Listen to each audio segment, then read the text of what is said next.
working on our foxes. In the first video in the series, we made an armature, and now we're going to start building building the fox shape using wrapping. So we just start with the legs and then start building the head, neck, and body and tail. In your kit, you will need for this video the black and your core roving. So let's get started. Okay, to wrap the legs, we need to take the black, I'd say about 3 or 4 inches. It might be a little too long, but I'll show you how to deal with that. Split your roving in half lengthwise. Makes the smaller piece, makes wrapping a little more manageable, and it helps you keep a nice tight and not too fat. I like foxes to have kind of skinny legs, so try your best to keep it skinny. So I start at the shoulder, and again, following the direction that I did the pipe cleaner, I start wrapping down the leg. And as I go, I kind of torque it and give it a twist, and that really helps keep it tight.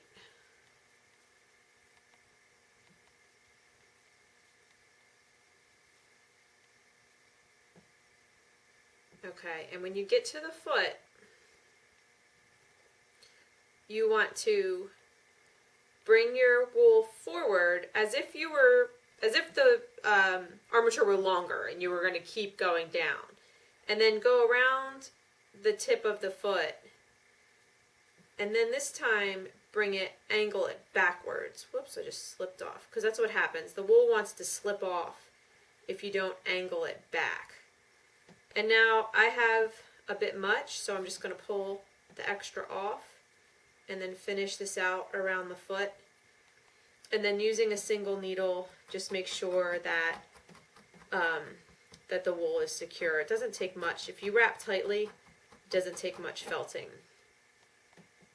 And using that same method, I'm going to wrap the rest of the legs. The hind legs you may need more like 4 or 5 inches. So I'll go ahead and do that.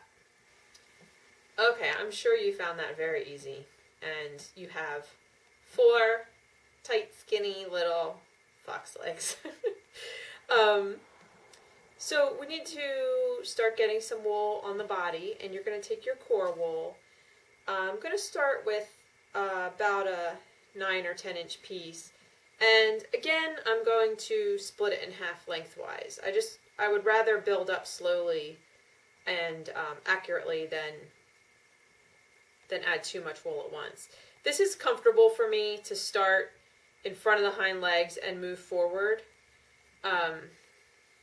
If you're right-handed, you may be holding it this way and going in this direction. So just wrap forward. This doesn't have to be quite as tight as we pulled on the legs. And when you get to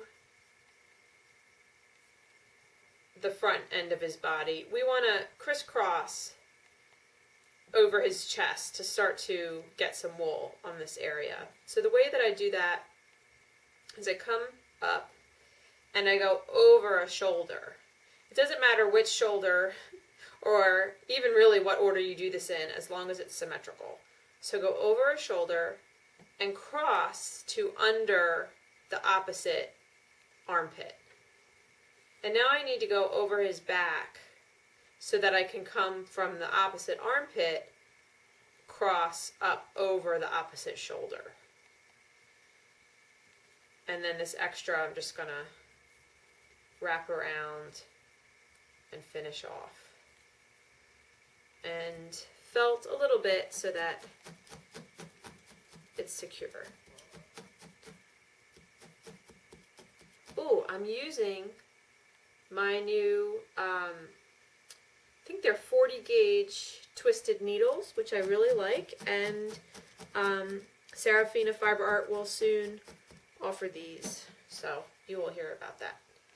Okay, With the second half of the piece that we just used, do the same thing. I'll go over this one more time. Over shoulder, under the opposite armpit, over the back to get to the other armpit, and then over the shoulder. And this time, just continue up the neck. It doesn't really matter where you end, as long as you don't want to wrap anything around his nose right now. So if you have a whole lot left, just pull some off so that you don't cover his nose. And let's do that one more time with an even longer piece, so maybe more like 12 inches. Split it in half lengthwise.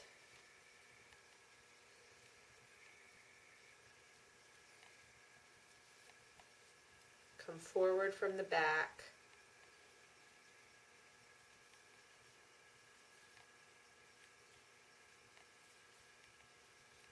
Around the chest and up the neck.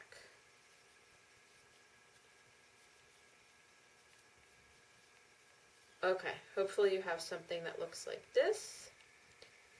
With this other half, we can go down his tail. So just start at the base of the tail. It's a little harder to wrap this pipe cleaner area because your pipe cleaner wants to wiggle around a bit. So you just take your time, hold it securely. Try to keep this pretty smooth and tight.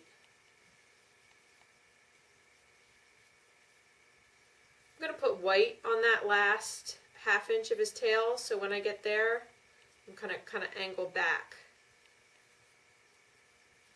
and go back towards the base of the tail.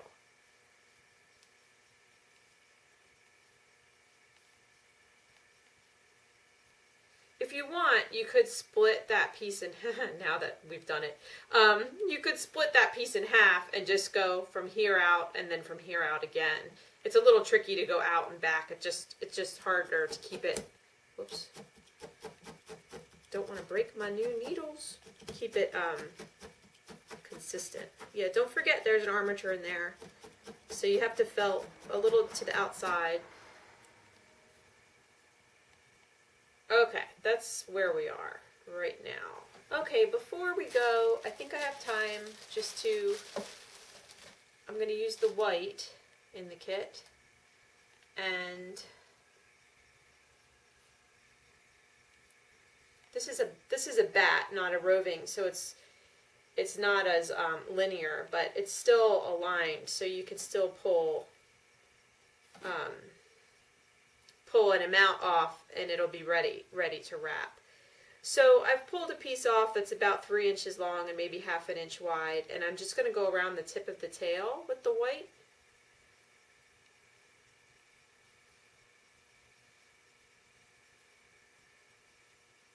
And felt that a little. It's okay if it's a little chunkier than, a little wider than the chestnut right now, because the this part of the tail is going to get a top coat, so it'll all even out. And then with a slightly smaller amount, more like 2 inches, I'm going to wrap the nose. This needs to be very tight, very consistent, yet on the thin side, because this part of the face is probably is going to be the most difficult part of sculpting the fox. So it's important that this white is nice and tight against the armature and consistent, so that we have something good to felt those little muzzle details into. So it looks a little bit like a Q-tip right now, but that's okay.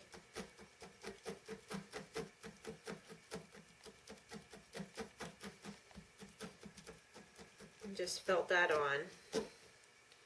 Okay, so this is where we'll stop for now. Okay, so this is about where we are, and next time we should be able to finish the portion of wrapping. We need to hit the tops of all the legs, and then get the neck and head a little bit built up. And then really we'll be ready for some top coat and details. The fox shape is relatively simple, but it's in the face that we have the most work to do. So probably 3 or 4 more videos. See you next time.